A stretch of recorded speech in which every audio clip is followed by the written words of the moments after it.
Right, ఈ దాడుల వెనుక ఎవరున్నారు అంటే పోలింగ్ రోజున జరిగినటువంటి దాడులు అలాగే 4 రోజుల పాటు కంటిన్యూ కావడం, దీని వెనుక ఎవరున్నారు, ఎలాంటి కుట్ర ముందు నుంచి జరిగింది, వీటి గురించి మాట్లాడే ముందు అసలు దీన్ని ఎట్లాగో సిట్ నివేదిక ఏమైనా తేల్చేస్తుందేమో మనం వెయిట్ చేద్దాం. అంతకంటే ముందు తేలాల్సిన అంశం, అసలు చంద్రబాబు అమెరికా వెళతానని ఇటలీకి ఎందుకు వెళ్ళారు?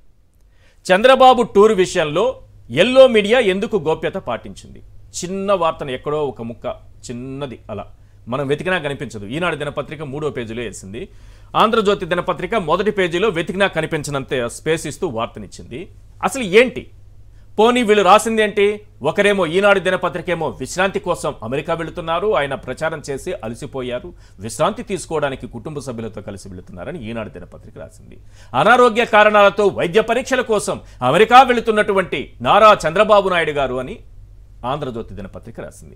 తీరా చూస్తే ఆయన అమెరికా వెళ్ళలేదు, ఇటలీలో తేలారు. అసలు ఇటలీకి ఎందుకు వెళ్ళారు? దీని వెనుక ఆంతర్యం ఏంటి? ఈ విషయాలన్నీ ఎల్లో మీడియా ఎందుకు దాచిపెడుతోంది?